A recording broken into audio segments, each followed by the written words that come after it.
escura, não? Não. Ou é outra coisa?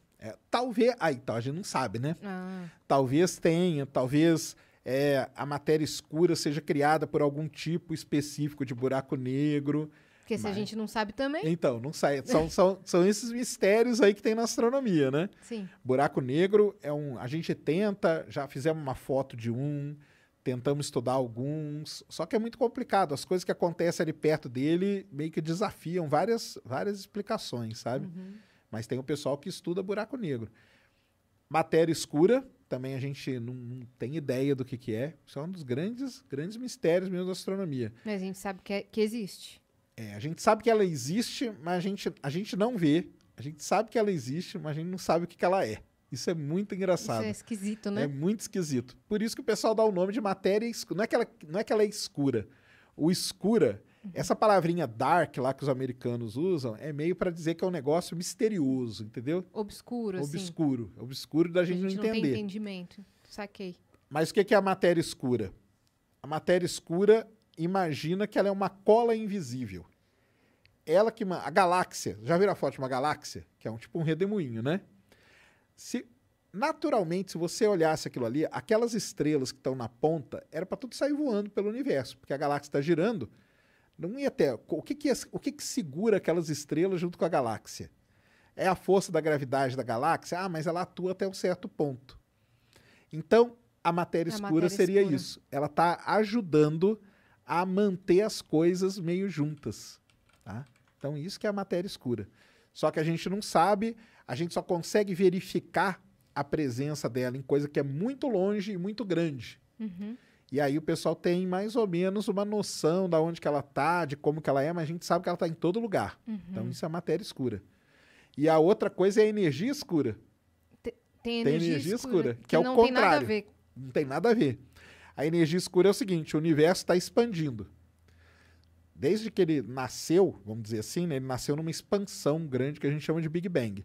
Ele está expandindo, ele não para. Imagina você pega um balão e começa a encher ele. Aquilo ali é o universo. Só que ele não está expandindo em velocidade constante, ele expande acelerado. Quanto mais longe você está, mais rápido você anda. Olha que doideira. Como assim? O pessoal conseguiu ver determinados objetos que estão muito longe. E esses objetos muito longe, eles têm uma velocidade maior do que os objetos que estão mais próximos. Então, ou seja, eles estão... Mais próximos do centro do universo, é isso? mais próximo da gente, né? A gente pode estar no centro do universo. A gente é a referência. O universo, a gente que é a referência. Tá. Então, a gente fala que o universo ele expande, mas todo mundo pensou que ele expandia constante, uma velocidade constante. Sei lá, 3 km por hora ou 20 km por hora por ano, vamos supor assim. Mas não é. Quando você está muito longe, ele está expandindo mais rápido. O que está fazendo isso? É a tal da energia escura. Ela está empurrando as coisas mais rápido no universo. Ela é uma energia. Então, ela atua ao contrário da gravidade. A gravidade não puxa as coisas. A matéria escura não tenta unir as coisas. A energia escura tenta expandir as coisas. Que a gente não sabe o que é. Parecendo aquele meme do... Se a gente descobrisse a matéria escura, o que a gente poderia fazer com ela? Não, fazer assim, aplicação, não. É. O que a gente descobriria é como que o universo se comporta direitinho, entendeu? Porque hoje a gente coloca ele... A gente não poderia criar essa matéria escura para... criar... Se ela fosse uma partícula, porque a gente não sabe se ela é uma partícula, se ela não é partícula. Então a gente não sabe. Se ela fosse uma partícula, a gente poderia criar ela, ver se ela tem alguma outra propriedade. Quando chama de matéria, a gente pensa que... É aquele negócio, né? O pessoal não... É muito difícil dar nome para as coisas, né? Tipo, buraco negro. Não tem um buraco ali. Mas Caramba. é o nome que ficou. Matéria escura. Por que é matéria? Porque ela está presente. Ela interage. A gente vê a interação dela, que é essa interação aí que eu falei, mas a gente não consegue saber se ela tem partículas, se ela não tem. Então, fica esse nome aí. E energia escura é a mesma coisa. É uma energia, é uma força? Não sei, mas é alguma coisa que está empurrando o universo. E isso são os grandes mistérios hoje da astronomia. São esses aí, são projetos no mundo inteiro, observatórios, telescópio, tudo tentando descobrir essas duas coisas aí, que é a matéria escura e a energia escura. Caramba, tem algum... A gente tem... E eu falo de negócio de ufologia. Ah, não existe, que não sei o quê. Aí tal. Ih, cara, os caras vêm com tudo. Aí vem com os casos clássicos, né? Que a gente conhece, né? Não, mas o ET de Varginha tava lá, ó, não sei o quê. E o... É sempre os três, né? Aqui no Brasil é Operação Prato. Noite Oficial dos OVNIs, eu te falei, né? Não, porque o piloto, ele confirmou lá que não sei o que. Confirmou, cara. Pode pegar toda a entrevista dele aí, não tem nada. E o ET de Varginha, que ficou famosão, os três, né? Sim, né? Que ninguém aguenta as explicações mais simples, né? Não Tem que apelar pra fantasia. Não, é que nem eu disse ontem na live do Gontijo. Eu falei assim, o que é mais provável na Noite do Oficial dos UFOs? Se a gente for considerar duas explicações, que ali realmente era um monte de disco voador, ou que ali é um contexto, talvez, de espionagem russa, num contexto de União Soviética? Porque teve também essa hipótese, né? Sim. Mas se a gente for considerar essas duas, qual que seria mais plausível? Vamos por uma eliminação. Onde a gente tem algum exemplo de algum disco voador em mãos? A gente tem algum exemplo de extraterrestre em mãos? Não tem nada. Então, baseado pelo contexto histórico e tudo mais, leva a crer que a outra hipótese é mais provável de ser a verdadeira. Mas, claro, na ausência de grandes informações, a gente faz suposições mais realistas, né? Baseado no que a gente tem. Exatamente. Não, é isso mesmo. E aí a gente tá até falando, né, cara, que teve esse negócio terrível aí no Senado. Não foi no Congresso, foi no Senado, né, cara? No Senado. Isso que foi pior ainda, né, E cara? foi praticamente uma sessão espírita misturada com ufologia no Senado, com crianças, gente da escola assistindo, né? Acreditando na palavra daquelas pessoas que pareciam apenas, pela roupa formal, serem autoridades em algum tipo de assunto, quando na verdade não eram em nenhum tipo de assunto, né? Exatamente. Falando essas coisas completamente absurdas, como, por exemplo, vida em Saturno.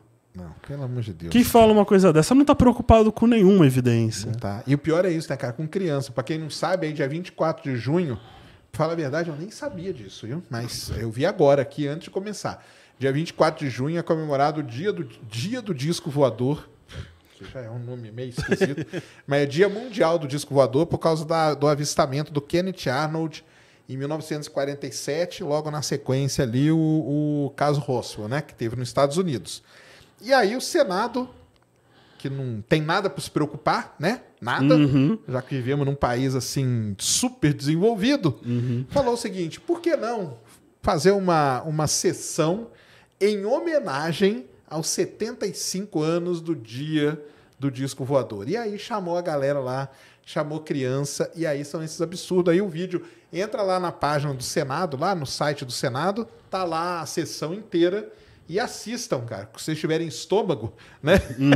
Eu tive paciência de ver 3 horas da sessão. Não, é dureza. 3 horas de tortura. É tortura. E aí eu falei assim, não, peraí, eu vou enumerar esses pontos aqui pra poder rebater. Não dá, porque é tudo. É tudo, cara, é tudo. É pegar o vídeo inteiro e... Aliás, fica aí, ó, o Filipão, cadê o Jaime? O Jaime. Vai lá, cara, porque tem conteúdo ali pra você criar react, cara, pro resto da vida, cara. Esse Vida em Saturno é um negócio, cara. Acho que o cara não sabe nem o que é Saturno, sabia? Eu acho que ele não sabe. Ele não pode saber. Senão ele não ia falar uns absurdos desses. Então é isso, pessoal. Que é assim, você pode falar, igual a gente estava falando aqui. Ah, não, porque ufologia, pô, mistura ali com a ficção. Mas olha onde que os caras chegaram. Sim. Olha onde que os caras chegaram. O negócio já se tornou quase que uma religião, praticamente, né? Então, mas, pô, tá ali. Aí você tem as crianças ali assistindo. Você tem... Isso é muito... Cara, eu acho isso aí muito preocupante, cara. De verdade, eu, por exemplo, eu não gostei da forma como o Gevard enfatizou com todas as letras que a ufologia era uma ciência. Porque pra mim causou uma desinformação tremenda aquilo. Exatamente. Né? E aí eu tentei explicar assim, principalmente na live do Gontijo, eu falei assim, bom, se o Gevard é tão convicto de que a ufologia é uma ciência, então, primeiro de tudo, qual é o objeto de estudo da ufologia? Se a gente fala que é um OVNI, é um objeto voador não identificado, então pode ser qualquer coisa. E agora já nem é OVNI mais, né? Agora é o APIC, né? Que então, é fenômeno, né? Que eles falam. Eu me recuso a usar isso. Sinceramente. Mas olha uma coisa interessante. Quando a gente fala de pseudociência, normalmente até as pseudociências têm algum tipo de objeto de estudo. A psicanálise vai ter o fantasioso inconsciente lá, o fantasmagórico inconsciente. A parapsicologia vai ter os poderes psíquicos que ninguém nunca viu. mas vai pressupor que todos aqueles truques ali tem algum mecanismo ali oculto subjacente. E na ufologia, eu acho que é a única assim, que realmente não tem um objeto de estudo. Porque como é um OVNI não identificado, né, num dado momento, se a gente deduzir que aquilo é um fenômeno atmosférico, então, tecnicamente, já seria um objeto da astronomia, da geofísica, Da meteorologia. Isso mesmo, exatamente. E aí, se for uma coisa como, por exemplo, e eu citei um exemplo ontem, de uma foto que uma pessoa tirou do céu e do nada apareceu uma manchinha preta. E quando a gente for analisar um inseto passando no momento da foto. Já seria uma coisa dos profissionais de foto. Isso. Né? Então não tem objeto de estudo. Tecnicamente é uma pseudociência vazia de conteúdo. E que tipo de conhecimento a ufologia produziu? Que tipo de periódico a ufologia tem para ser tratada como um tipo de ciência? Não tem. Fora que você ainda coloca em cima disso tudo o método científico, né? As etapas ali, né? Eles não passam em quase nada, né? Então, tem uma questão que eu acho que até vale a pena mencionar, que eu acho que é um erro até no ensino de filosofia da ciência, assim, mas em gente que não tem muita experiência. Sempre se fala que uma hipótese científica normalmente começa com observação. Só que eu acho isso um erro. Primeiro com a pergunta, né? Não. Porque, olha só, tem uma coisa mais delicada ali. Observação nem sempre faz parte da investigação científica, porque tem coisas que são inobserváveis. Se a gente falar de teoria de cordas, ninguém observou elas. O próprio Einstein, né? Fez tudo, né? Não observou nada. Não observou nada. Foi uma coisa por pura teorização, aproximação e tudo mais, né? E tudo experimentos mentais, né? Experimentos mentais, usando de matemática também. E o mais importante, então, para mim, não é a observação. É a compatibilidade com a maior parte do conhecimento. Porque aí, novamente, a gente já consegue descartar um monte de coisas que já não são compatíveis com as leis que a gente conhece. Né? Então, eu acho que essa parte seria importante. E aplicando isso na ufologia, já descarta viagens absurdas assim a longas distâncias por curto período de tempo. Exatamente. Já é uma coisa ali para se levar em consideração. E mais essas explicações mais de caráter extravagante, né? Que o pessoal mais místico apela, como viagem astral, né? Que já tem uma incompatibilidade assim com a visão de anatomia e fisiologia de que a gente não tem uma alma. Na verdade, são processos materiais que geram nossa consciência e tudo mais. Exatamente. Então, assim, se a gente já leva essa parte do parâmetro como viável para fazer ciência, que é a compatibilidade com a maior parte do conhecimento... Já cai no primeiro, né? A ufologia mesmo já para aí. Aí, se a gente falar que é observação, mas de uma forma vaga... O cara pode pegar e falar, não, mas tem ali, né? E eu vi, gente, eu acho que um ufólogo da revista UFO, um dos co-editores, acho que era o Fábio, eu não me lembro o sobrenome dele. Eu vi uma palestra dele que ele já estava praticamente deduzindo que é a observação de uma coisa que a gente não consegue identificar e depois a criação de uma hipótese baseada naquilo, como se supondo que aquilo já é uma coisa real. Então, há essa extrapolação do método científico, né? Claro. Essa extrapolação também de como os cientistas constroem hipóteses. Sim, com certeza. Um exemplo disso aí, negócio de observação, é esse aí que o pessoal, que eu estava te falando, que o pessoal está perguntando todo dia, que é o OVNI de Caieiras, né? Que não tem OVNI, não tem nada. Tem um barulho e 2 caminhões do exército. Pronto, só pode ser ET, cara. Tem outra explicação para isso. Nenhuma outra, entendeu? Nenhuma. Busque outra explicação, você não vai encontrar. Então, assim, não, realmente é muito complicado, né? Mas, assim, cara, eu fiquei abismado com esse negócio aí do Senado, de verdade, cara, porque, pô, cara, estamos aí todo mundo ferrado, país, os caras discutindo isso, cara. Então. Perdendo tempo falando do negócio, nada a ver, né, cara? Nada a ver mesmo. Eu já não ia... ia até achar ok, mas já não acho que nem é parte deles. Se eles fizessem isso no dia da astronomia, por exemplo, fazer uma sessão, porque eu já não acho que não tem nada a ver com esses caras, entendeu? Eles não deviam fazer. Agora, ainda mais mexendo com um negócio desse, né? Porque quando eu vi a primeira vez, eu pensei que ia ser algo na linha do que eles fizeram lá com a galera da constelação familiar. Você viu, né? Chamar os especialistas ali para falar sobre as evidências. Chama uma galera, mas chama a outra galera. Sim, sim. Entendeu? Chamaram a Pasternak, né? A Bibi foi, é verdade. Né? Foi uma galera lá. Por quê? Chamaram a galera da constelação familiar, mas chamaram essa outra galera. Sim. Agora, nesse aí não, né? Esse aí foi uma homenagem, cara. Foi uma homenagem. Homenagem, galera. Pelo amor de Deus, cara. Não sei onde que vai parar Foi um isso. absurdo mesmo. É absurdo, cara. É absurdo. É absurdo isso aí. Pelo amor... Né? É foda. Tá doido, cara. Bom nem pensar, já começa a dar um negócio. Não, dá raiva mesmo. Dá porque raiva, assim, né? pô, a gente tá passando por um momento que a ciência brasileira enfrenta crise de investimento, né? Não tem verba praticamente para pesquisa e tudo mais, e aí vai colocar uma coisa trivial para colocar em debate. Aliás, nem em debate, né? Não, Apenas não para é fazer. debate, Pros cara. ele Foi para fazer propaganda religiosa. Então, se fosse um debate, eu acho que não tem nada a ver, mas até acharia que é igual foi lá o negócio Sim. da constelação. Beleza, mas homenagear, aí eu achei muito foda, cara. Aí, sinceramente, Tudo tem limite. tudo tem mesmo. Tudo tem. Quando a gente estuda filosofia, é que a gente fica atento às características mais profundas da pseudociência. Vamos explicar pro pessoal o que é pseudociência. Primeira coisa, só pro pessoal ter a base aí. Pseudociência basicamente é uma área que diz do conhecimento, mas não produz um conhecimento de fato, que tenta fingir ser ciência em algum nível. Mas, no fundo, ela não apresenta nenhuma característica de ciência, ou algumas características de ciência são apenas parciais, né? Por exemplo, ela pode ser uma disciplina acadêmica. Para muitos, isso representa um grau de cientificidade. Só que, no fundo, essa disciplina ela não age com a mesma atitude científica de outras áreas, né? E aí, basicamente, é isso. Uma pseudociência ela vai fingir a ciência autêntica, mas não é só isso. Vai ter que satisfazer alguns parâmetros para a gente considerar que ela realmente está ali naquele limbo, né? E aí, como eu disse, essa discussão geralmente invoca o Popper. O pessoal fala que se teorias ou hipóteses não podem ser colocadas à prova com o objetivo de buscar evidências que possam refutar, elas são descartadas como não científicas, né? A preocupação é com a falsabilidade, com provar falso. Só que nem eu disse, existem N exemplos de pseudociências que são falseáveis, ou já foram falseadas, como da astrologia, da parapsicologia.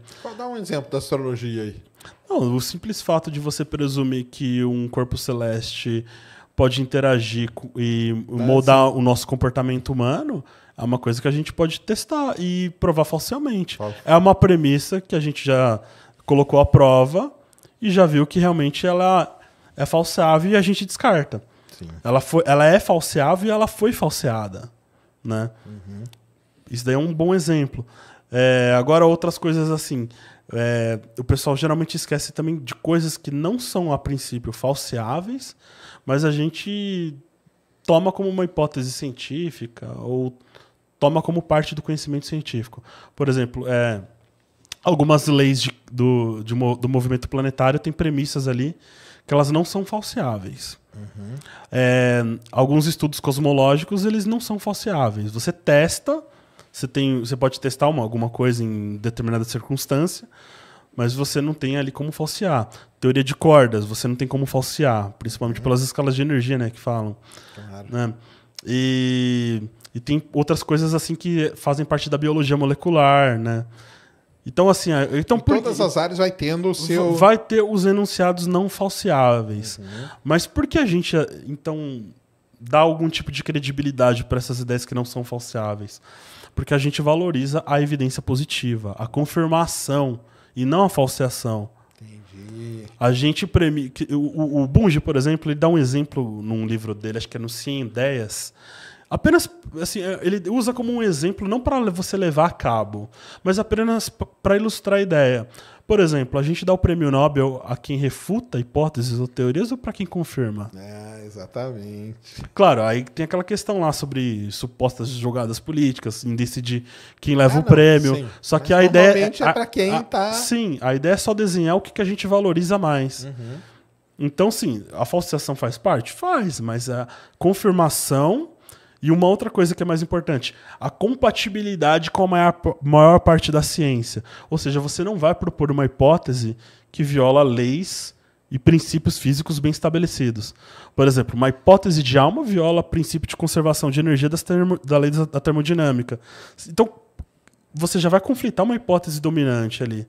Você já vai conflitar um conhecimento dominante. Você já vai conflitar outros ramos da física. Então, não é científico isso. Então você vê que é muito mais complexo a gente tentar delinear ciência e pseudociência. Não é apenas uma sentença de ser falseado ou não falseado. A questão envolve todo um corpo de conhecimento. Sim. Aí a gente analisa esse todo. Né? E aí que entra também discussões assim, com disciplinas específicas. Vamos lá.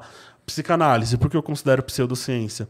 Porque, vamos lá, historicamente, o Freud propôs a sua ideia já negligenciando a própria neurologia da época. Né? A descoberta dos neurônios por Santiago Ramon y Cajal foi ignorada pelo Freud. Nenhum trabalho de neurologia da época cita os trabalhos do Freud, lá nos primórdios da psicanálise. Ela tem hipóteses assim que hoje conflitam com dados da neurociência. Por exemplo, para a psicanálise, principalmente da linha freudiana, os órgãos responsáveis pela excitação sexual seriam, por exemplo, as genitálias. Hoje a gente sabe que é o cérebro. E algumas hipóteses também tentam falar sobre sexualidade infantil. Hoje a gente sabe que o hipotálamo, né, que é responsável pela fase de desenvolvimento sexual, não está bem desenvolvido numa criança pelo menos uns 4 anos de idade. Então, assim, as hipóteses psicanalíticas elas conflitam com os dados brutos de uma boa psicologia e de uma boa neurociência. Né? Aí vem outras coisas assim mais pontuais. Por exemplo, alguma evidência de que esquecimento ou repressão tem conteúdo sexual. São hipóteses assim que eles nunca tiveram qualquer tipo de evidência para sustentar. É apenas pela palavra de quem disse. Né? Falam assim, você está sofrendo algum trauma porque possivelmente tem uma frustração, ou teve algum tipo de experiência traumática na infância. Só que, tipo assim, o método que eles usam para tentar supostamente tirar isso do inconsciente da pessoa não tem como verificar de uma forma científica. Sim, entendi. Então fica mais ou menos assim a palavra do psicanalista e aí a questão de aceitação ou não do próprio paciente. Né? Exatamente. Porque esse lance da verificação aí, no caso da ciência, ele é muito importante, né?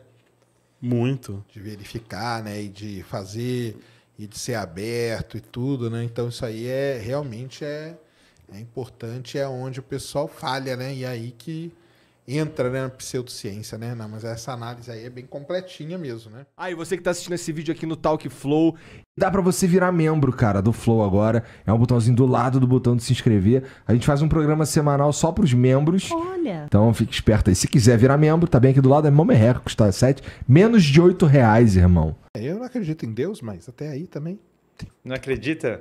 Mas por que você não acredita em Deus? Qual que é a boa? Cara, porque eu sou assim, esse cara tem que ter uma explicação, entendeu, cara? Se eu não vou ver aqui, se eu não aparecer, é igual extraterrestre, entendeu? Eu não acredito também, o pessoal até zoou comigo.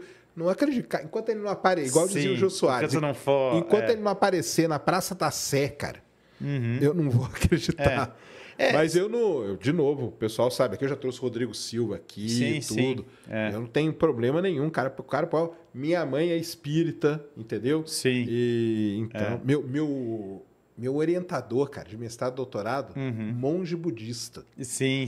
Monge budista. Sim. Então, assim, mas aí é uma coisa minha, né? Eu sou... Não, se você quiser, eu explico por que eu concluí, porque quando eu comecei a estudar esse assunto, né?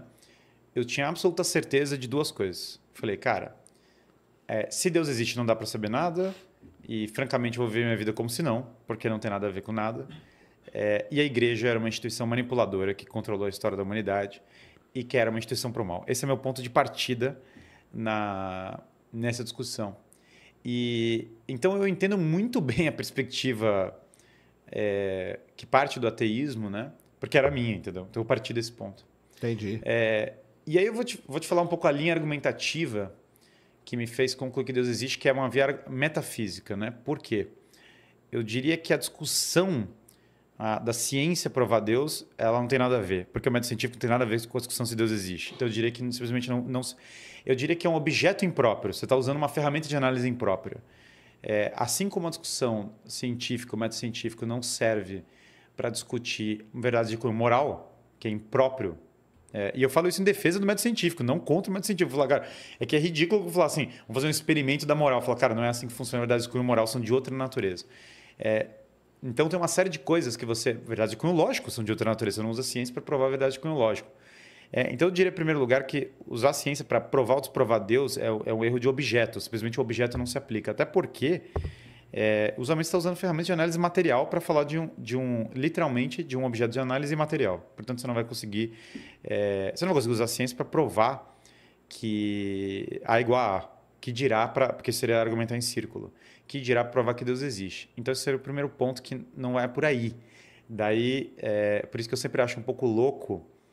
A perspectiva é mais comum, não estou falando isso para começar a polêmica religiosa, mas eu vejo que a linha argumentativa mais protestante, ela é um pouco exótica para mim. Talvez da minha perspectiva mais católica, tomista, ela é meio exótica, porque ela, ao invés de ir para a metafísica, ela tenta entrar numa discussão científica que eu, francamente, não acho que vai chegar na conclusão que Deus existe, entendeu? Pela ferramenta que a galera está debatendo.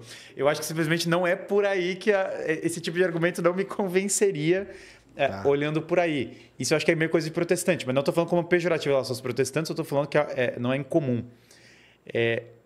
E um dos motivos do porquê eu acho que acontece isso é porque na tradição católica tem uma discussão muito grande sobre metafísica. E a metafísica foi muito perdida como ferramenta de análise. E eu diria que o argumento fundamental para a existência de Deus, ou todos os argumentos bons, são metafísicos. Eles não são argumentos científicos, eles não são argumentos de cunho experimental, porque não faz o menor sentido, e eles são argumentos fundamentalmente de cunho metafísico. Bom, qual que é o argumento metafísico para a existência de Deus que eu acho fascinante? Então, primeira coisa, Aristóteles, quando ele vai discutir na metafísica, uma das grandes bases da metafísica é a discussão sobre atualidade e potencialidade.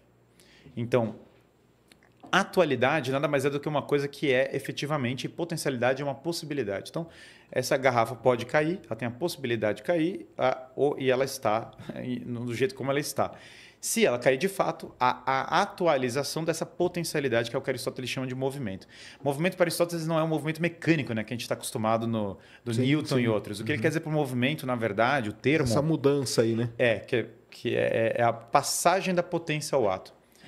Então, essa garrafa, se ela não tivesse a potencialidade de cair, simplesmente não se aplicaria à queda dela, portanto, a potencialidade não é total. No entanto, Aristóteles vai falar tudo que nós percebemos no mundo está em movimento. Porque tudo que nós percebemos está passando da potência ao ato o tempo todo. Todas as coisas sempre têm algo que era potencial e que está se atualizando, e essa é meio que a estrutura metafísica básica. Bom, só que aí nós vamos perceber um problema nessa cadeia. Por quê? Sempre que nós passamos da potência ao ato, nós precisamos de algo em ato anterior à potência. Então, a sequência PA não pode existir. Por que não pode existir? Porque, do contrário, eu teria que admitir a geração espontânea, que acontece por nenhuma causa. Por que cai essa água? Por nada. Ela cai porque ela cai. Porque, simplesmente, potências podem se atualizar do nada. Do nada, uma coisa pode acontecer sem um motivo. Não, Aristóteles fala, justamente porque nada pode ser totalmente arbitrário, arbitrário que eu quero dizer, sem uma causa, é necessário algo em ato anterior para que a potencialidade se atualize. Então, tem um outro ato externo ou interno, ou seja, vinculado à própria... alguma coisa que faz cair. Algo real é necessário para que a água caia. Se algo fosse só potência, não atualizaria. Então, a sequência natural não é PA, ela é APA. Ou seja, um ato move algo da potencialidade para a atualização dessa potência. Força igual a massa vezes aceleração. Pois é, uma série de coisas, Aristóteles argumentaria que 1000 coisas que você vai ver na realidade, que você pode discutir de vários itens, vão se encaixar nessa estrutura metafísica. Que a estrutura metafísica é meio até o próprio trabalho da inteligência. Bom, só que tem um detalhe então. Quando a gente olha o universo, toda a sequência causal imediata do universo precisa ter uma sequência causal. Uma coisa gera outra, uma coisa gera outra. O universo, como um todo, ele tem uma série de leis e processos e outras coisas que estão efetivamente em curso. Eles não são potência, eles são reais, eles estão em ato. O universo existe. Esse é uma das premissas do argumento. Dado que o universo existe, e dado que a sequência está em curso, ela obrigatoriamente tem uma origem. Por que ela obrigatoriamente tem uma origem? Porque se eu falar que ela não tem uma origem, ela não tem uma causa. E se ela não tem uma causa, ela não existiria. Porque eu acabei de falar que para ter P e A, para atualizar a potência, precisa ter um ato anterior. Ora, o que é um ato anterior a toda a sequência de movimentos do próprio universo? Esse ato anterior, ele não pode ser estritamente material. Por que ele não pode ser material? Porque ele é anterior exatamente a um dos movimentos mais importantes que nós temos no mundo, que é a matéria. Por definição, se a matéria tem uma causa, a causa da matéria tem que ser anterior à matéria. Ele não pode ser espacial na maneira como nós imaginamos, ou temporal da maneira como nós imaginamos. Por quê? Por definição, ele está causando, ele é anterior na tabela àquilo que é espacial e àquilo que é temporal. Portanto, como ele é anterior na cadeia, ele não é nem espacial nem temporal. Mas aí é a quântica, né? Mas mesmo a quântica... é a mecânica quântica. Mas mesmo que você... Sim, a mecânica quântica tem tudo a ver com isso. Mas veja que mesmo que eu insira vários elementos, todos os elementos que estão em movimento, eles vão me voltar para uma causa que tem que necessariamente não estar em movimento. Por quê? Se essa causa está em movimento de qualquer nível, e a mecânica quântica claramente está em movimento em vários aspectos, se essa causa está em movimento por qualquer nível, eu novamente volto a PA. Portanto, eu volto a necessidade de A para ocasionar a transposição de P para A. Como eu necessariamente preciso de A anterior para a transposição de P para A, em outras palavras, eu preciso da atualização dos movimentos, o ato original, que é o primeiro, ele não pode, por definição, estar em movimento. Porque se ele estiver em movimento, ele quebra toda a sequência, porque ele demanda um ato anterior, então ele não é o primeiro. Então, se a partir do momento que eu introduzir qualquer... Mas tem esse primeiro? Essa que é a pergunta. Esse primeiro, ele é pela sequência... Ele existiu? Será? Não é que ele existiu.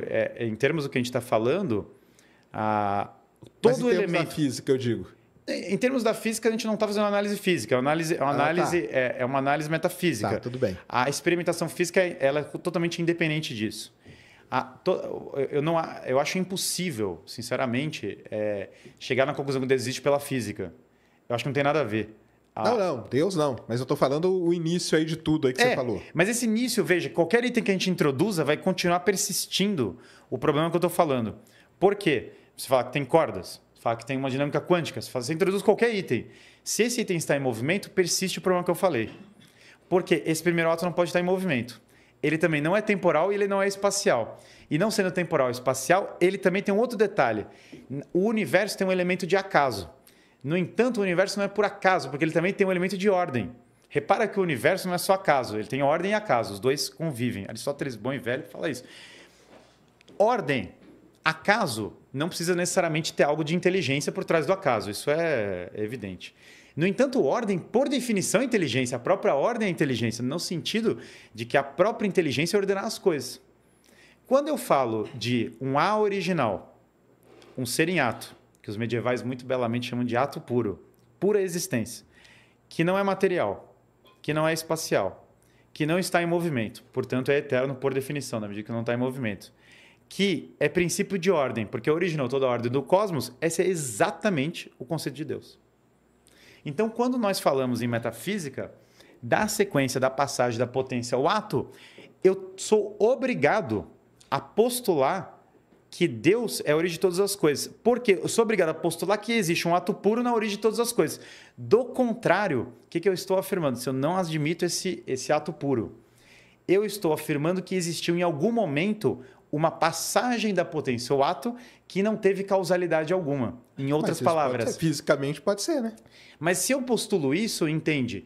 Eu quebrei o princípio da premissa... Então, como o doutor argumenta, se eu quebrar a premissa... Mas aí você sai da metafísica para a física, né? A física... veja que a discussão aqui, quando a gente fala assim de geração do não tem nenhuma causa, a gente voltou para a premissa do argumento. A premissa do argumento é as coisas que acontecem têm uma causa. Ah, sim. Se eu afirmar... partiu dessa premissa, né? Claro, mas todo argumento parte de uma premissa. Sim. Se eu afirmo que as coisas não necessariamente têm uma causa, qual é o problema da quebra desse argumento? Porque ele é um argumento tão bom. Eu coloco em xeque todo o conhecimento humano sobre tudo, mas não só todo o conhecimento humano sobre tudo, como a própria ciência. Porque se as coisas podem não ter uma causa, eu posso literalmente afirmar que a água caiu por nenhum motivo e não existe investigação sobre isso. Que é como David Hume falou que Deus não existia, não existe causa, não existe causalidade. Bom, mas aí o problema dessa lei argumentativa é que eu estou agindo contra a razão humana porque eu estou falando o seguinte, nenhuma causa. O John Lennox, que é um matemático, uma vez falou uma coisa fascinante. Você está andando na rua, você acha uma esfera. A esfera é super ordenada, super complexa. E aí você fala, o que é isso? Isso não é nada. Isso não tem origem. Essa é a pergunta, essa é a afirmação mais anti-científica do mundo. Fala, cara, isso não é nada. Se você só falar que a esfera é o universo inteiro, não muda a pergunta, ela só continua maior. Então, o que eu diria? Que a prova... Tem um livro maravilhoso, recomendo fortissimamente para quem quiser se aprofundar nesse tema. A prova da existência de Deus, que é a prova do primeiro motor imóvel, que é essa que a gente falou, ou seja, toda a sequência do universo precisa ter uma origem. Essa sequência é ato puro, ela é extremamente fantástica. O livro do Edward Feser, que aliás é filósofo da ciência também, baita cara, chama Refutando o Neoateísmo. A última superstição, 2 pontos, refutando o neoateísmo. E o que eu acho maravilhoso do Feser, que eu acho melhor que a maior parte dos argumentadores sobre esse assunto, é que ele resgata... Primeiro que ele entende ciência, portanto ele não perde o tempo dele usando uma argumentação circular para falar disso. Porque, veja... Por definição física, eu estudo da natureza. Não tem outro negócio. Se eu estou falando da origem da natureza, o estudo da natureza não vai me entregar uma resposta da origem da natureza. Só uma análise lógica, que é o que a gente está fazendo, é uma análise puramente... É lógica pura. A gente não está usando experimento. Experimento algum vai me mostrar isso.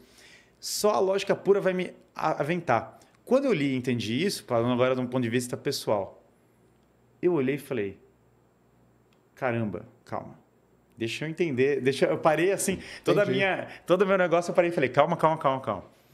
Para meu choque, uma grande parte de pessoas na história da humanidade se convenceram por esse mesmo argumento e esse argumento está circulando aí a tal. Eu empilhei livros ateus, vários, comecei a empilhar vários. Comecei a tentar um bom argumento para refutar as 5 vias de São Tomás, não um bom argumento para outras vias piores. Quanto mais eu achava, eu falava, cara, não tem uma desgraça num argumento que está indo nessa linha, entendeu? A galera vai por outras vias, vai por outros caminhos. Mas o bom e velho São Tomás, ninguém está batendo. E na medida que eu fui empilhando, eu comecei a reparar uma coisa. E empilhei outros tantos argumentos, para quem riu da palavra prova. A prova em sentido metafísico é diferente de prova em sentido científico. A gente está usando outra terminologia. Tem que falar aqui que a gente está falando de metafísica, cara. A gente não está falando isso aqui não é ciência, isso aqui é metafísica. São coisas, são áreas do conhecimento separadas. Por isso que o que eu estou propondo aqui eu não estou propondo prova nenhuma para a existência de Deus científica. Estou até absolutamente cético da possibilidade de tal prova. Estou propondo uma prova metafísica, uma outra coisa.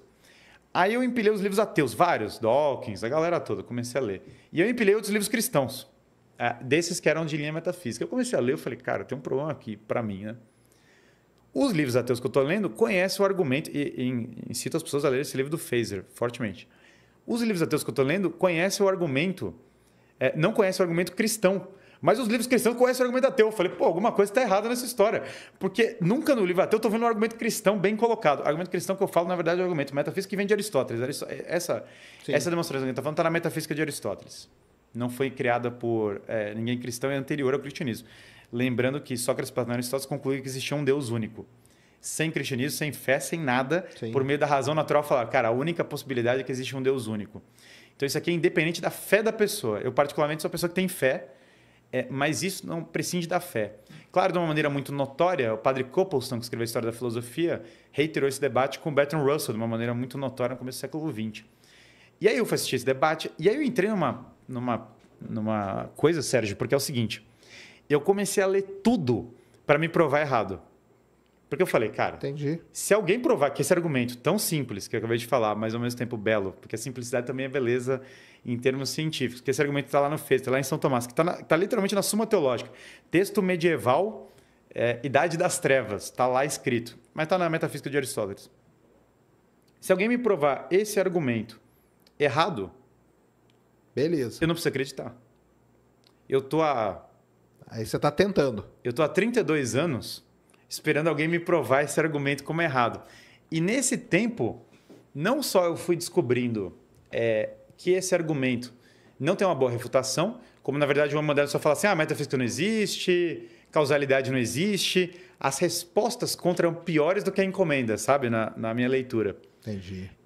Aí eu me tranquei em casa, eu me converti literalmente assim, eu descobri a prova da existência de Deus, eu me tranquei em casa com a Suma Teológica, eu falei, eu vou refutar isso aqui, porque daí eu não preciso acreditar nesse negócio. E debate interno sério, porque eu levo a sério isso. Inclusive, na internet as pessoas adoram polêmica sobre isso. Eu sou muito aberto. Se alguém provar que eu estou errado, eu mudo. Inclusive, eu renuncio a crença em Deus facilmente se alguém demonstrar que o que eu acabei de falar está errado. Eu realmente renuncio. Tranquilidade total. É só a pessoa me demonstrar, falar, Guilherme, está errado por isso, isso, isso. É por isso que o erro está aqui, é por isso. Novamente, estou há 12 anos nessa. E aí, quando eu comecei a me chocar que ninguém sequer endereça o argumento de uma maneira boa, eu falei, cara, me tranquei na Suma Teológica. Sabe qual é o problema? Quanto mais eu lia São Tomás, pior ficava. Pior ficava pro meu lado, entendeu? Não pro lado de São Tomás. Eu falava, cara, esse cara tá mais inteligente que eu. O cara tá manjando do que tá rolando aqui de uma maneira muito pesada. E o que ele tá falando tem uma coerência que eu nunca vi antes na minha vida como uma pessoa. Então, eu lendo aquilo, eu falei, cara, Deus existe.